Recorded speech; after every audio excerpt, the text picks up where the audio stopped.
సంపూర్ణ కార్తీక మహాపురాణము 7వ రోజు పారాయణము త్రయోదశ అధ్యాయము. కన్యాదాన ఫలం. వశిష్ఠ ఉవాచ. రాజా, ఎంత చెప్పినా తరగని ఈ కార్తీక మహత్య పురాణంలో కార్తీక మాసంలో చేయవలసిన ధర్మాల గురించి చెబుతాను.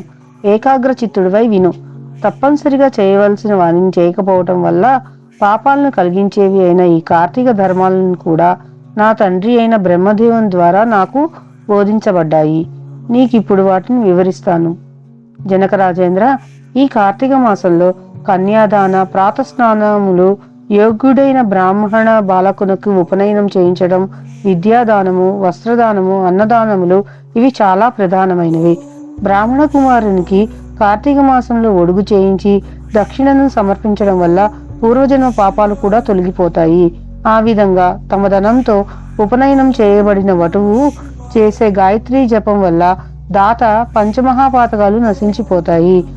100 రావి చెట్లు నాటించిన, 100 తోటలను వేయించిన, 100 నూతులను, దిగుడు బావుల్ని నిర్మించిన, 10,000 చెరువులని తవ్వించినా వచ్చే పుణ్యం ఎంతైతే ఉంటుందో అది పేద బ్రాహ్మణ బాలునికి ఉపనయనం చేయించడం వల్ల కలిగే పుణ్యంలో 16వ వంతుకు కూడా సమానం కాదు.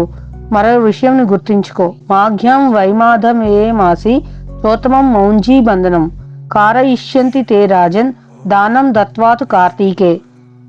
కార్తీకంలో ఉపనయన దానం చేసి తదుపరిని వచ్చే మాఘంలో కాని వైశాఖంలో కాని ఉపనయనం చేయించాలి. సాధువులు, శ్రోత్రియాలు అయిన బ్రాహ్మణ బాలకులకు ఉపనయనం చేయించడం వల్ల అనంత పుణ్యం కలుగుతుందని ధర్మవేత్తలైన మునులందరూ కూడా చెప్పి ఉన్నారు. అటువంటి ఉపనయనానికి కార్తీక మాసంలో సంకల్పం చెప్పుకొని ఫలానా వారికి నేను నా ద్రవ్యంతో ఉపనయనం చేయిస్తాను అని వాగ్దానం చేయటం వల్ల కలిగే సత్ఫలితాన్ని చెప్పడానికి స్వర్గలోక వాసులకు కూడా సాధ్యం కాదని తెలుసుకో. జననరపాల, ఇతరుల సొమ్ముతో చేసే తీర్థయాత్రలు, దేవ బ్రాహ్మణ సమారాధనలు వీని వల్ల కలిగే పుణ్యం ఆ ధనదాతలకే చెందుతుంది అన్న విషయం జగద్విదితమే కదా. కార్తీకంలో తమ ధనంతో ఒక బ్రాహ్మణునికి ఉపనయనంతో పాటు వివాహమును కూడా చేయించడం వల్ల తత్పుణ్యం మరింతగా ఇనుమడిస్తుంది. కన్యాదానం తు కార్తిక్యాం యః కుర్యాద్ భక్తితో నగ స్వయం పాపై వినుర్ముక్తః పితॄణాం బ్రాహ్మణ పదం. కార్తీకంలో కన్యాదానం ఆచరించిన వాడు స్వయంగా వాడు తరించడమే కాక వాని పితరులందరికీ కూడా బ్రహ్మలోక ప్రాప్తిని కలిగించిన వాడవుతాడు. ఇందుకు నిదర్శనంగా ఒక ఇతిహాసాన్ని చెబుతాను విను.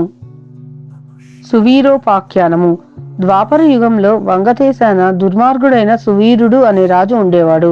లేడి కన్నుల వంటి సోగ కన్నులు గల సుందరాంగి ఒకరితే అతని భార్యగా ఉండేది. దైవయోగం వల్ల సువీరుడు దాయాదులచే ఓడింపబడిన వాడై రాజ్యభ్రష్టుడై అర్ధాంగి అయిన సుందరాంగితో సహా అడవుల్లోకి పారిపోయి కందమూలాదులతో కాలం గడపసాగాడు. ఇది ఇలా ఉండగా అతని భార్య గర్భవతి అయింది. రాజు నర్మదా తీరంలో పర్ణశాలను నిర్మించాడు. ఆ పర్ణశాలలోనే అతని రాణి ఒక చక్కటి కుమార్తెను ప్రసవించింది. సర్వ సంపదలు శత్రువుల పాలైపోవడం వల్ల తాను అడవులు పాలవడం, కందమూలాల్లో బతుకుతూ ఉన్న ఈ రోజుల్లో కడుపు పండి సంతానం కలగటం, పోషణకు చిల్లిగవ్వైనా లేని దరిద్రం, వీటన్నిటినీ పదే పదే తలుచుకుంటూ తన పురాకృత కర్మల్ని నిందించుకుంటూ అతి కష్టం మీద ఆ ఆడకూతుర్ని పెంచుకోసాగారు సువీర దంపతులు.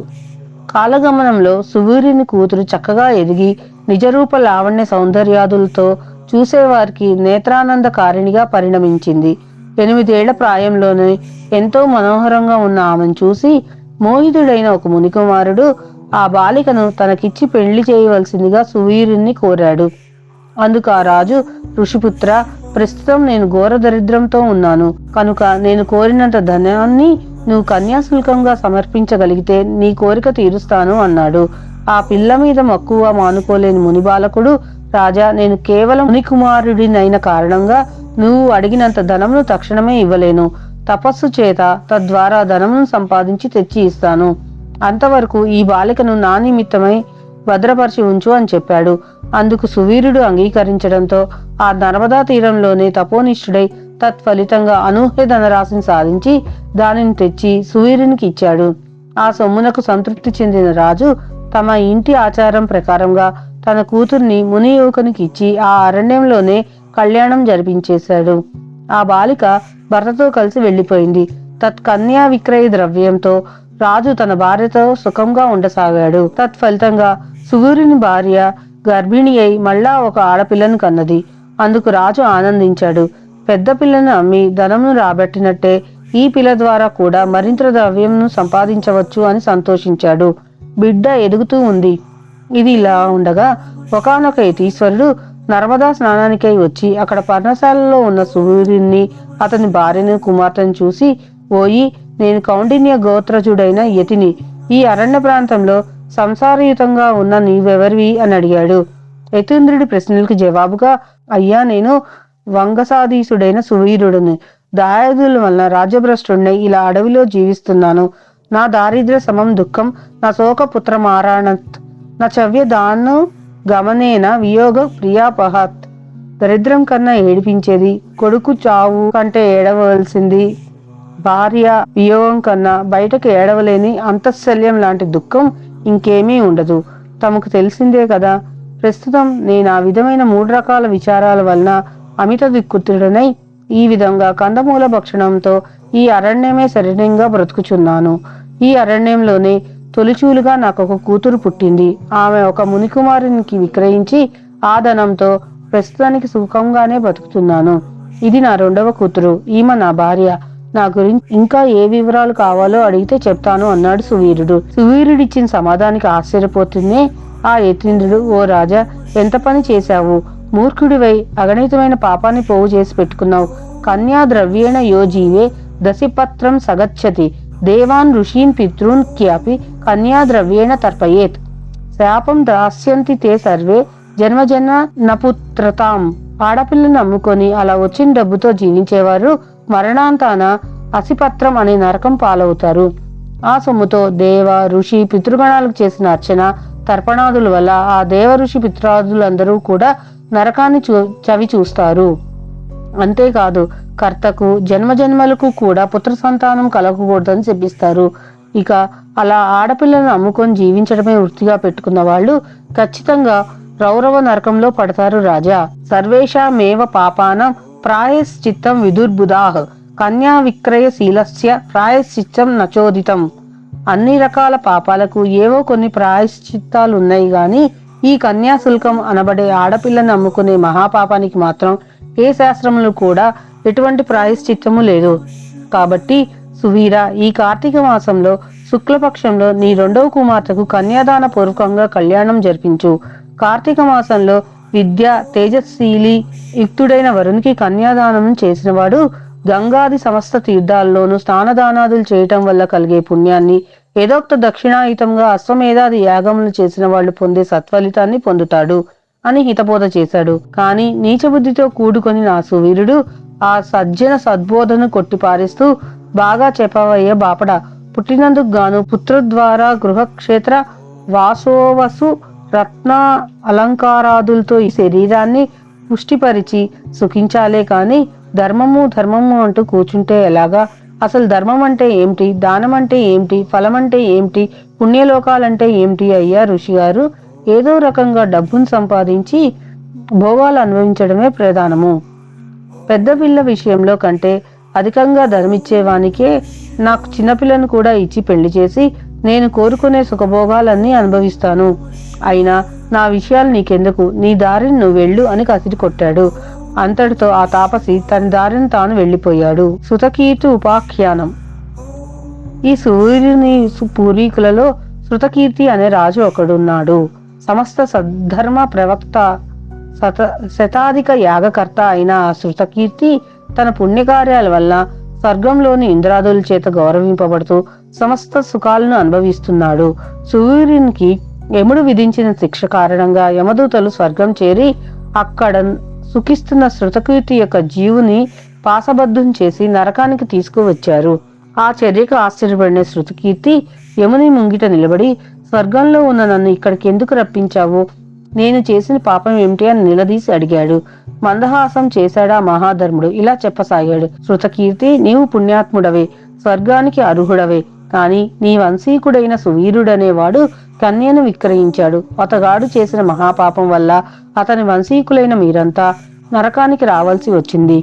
అయినా వ్యక్తిగతంగా చేసిన సువీరుని రెండవ కుమార్తె నర్మదా నదీ తీరాన గల పర్ణశాలలో తన తల్లితో జీవిస్తూ ఉంది. ఆ బిడ్డకింకా వివాహం కాలేదు. కాబట్టి నీవు నా అనుగ్రహం వల్ల దేహివై భూలోక వాసులు గుర్తించే శరీరి అక్కడికి వెళ్ళి అక్కడ యోగ్యుడైన వరునికి ఇచ్చి కన్యాదాన విధానంగా పెళ్లి జరిపించు. శృతకీర్తి ఎప్పుడైతే కార్తీక మాసంలో సర్వాలంకార భూషితైన కన్యను యోగ్యుడైన వరునికి దానం చేస్తాడో వాడు లోకాధిపతితో తుల్యుడవుతాడు. అలా కన్యాదానం చేయాలనే సంకల్పం ఉండి కూడా సంతానం లేనివాడు బ్రాహ్మణ కన్యాదానికి గాను కన్యాదానం అందుకోబోతూ ఉన్న బ్రాహ్మణునికి గాని ధన సహాయం చేసినట్లయితే ఆ ధనదాత కన్యాదాత పొందే ఫలాన్ని పొందుతాడు. అంతేకాదు స్వలాభాపేక్ష రహితులై ఉండి 2 పాడి ఆవుల్ని చెల్లించి కన్యను కొని ఆ కన్యను చక్కటి వరునికి ఇచ్చి పెళ్లి చేసేవారు కూడా కన్యాదాన ఫలాన్ని పొందుతారు.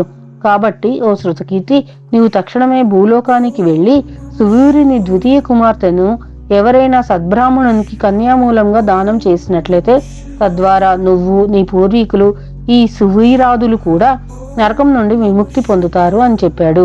ధర్ముని అనుగ్రహం వల్ల దేహదారి అయిన శృతకీర్తి వెనువెంటనే భూలోకంలోని నర్మదా నది తీరాన చేరి అక్కడ పర్ణశాలలో ఉన్న సువీరుని భార్యకి హితవులు గరిపి వారి ద్వితీయ సంతానమైన ఆడపిల్లను సువర్ణాభరణ భూషితం చేసి శివప్రీతిగా శివార్పణమస్తు అనుకుంటూ ఒకానొక బ్రాహ్మణునికి కన్యాదానంగా అర్పించాడు. ఆ పుణ్యమహిమ వల్ల సువీరుడు నరకపీడా విముక్తుడై స్వర్గంలో చేరి సుఖించసాగాడు.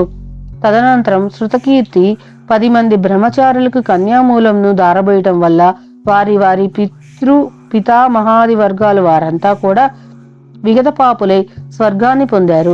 అనంతరం శృతకీర్తి కూడా యథాపూర్వకంగా స్వర్గం చేరి తన వారిని కలిసి సుఖించసాగాడు. కాబట్టి ఓ జనక మహారాజా, కార్తీక మాసంలో కన్యాదానం చేసేవాడు సర్వపాపాల్ని నశింప చేసుకుంటాడు అనడంలో ఏమాత్రం సందేహం లేదయ్యా.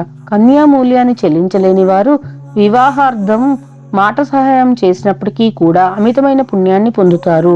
రాజా, ఎవరైతే కార్తీక మాసంలో యథావిధిగా కార్తీక వ్రతాన్ని ఆచరిస్తారో వాళ్ళు స్వర్గానికి పొందుతారు అనడంలో ఏమాత్రం సందేహం లేదని గుర్తించుకో.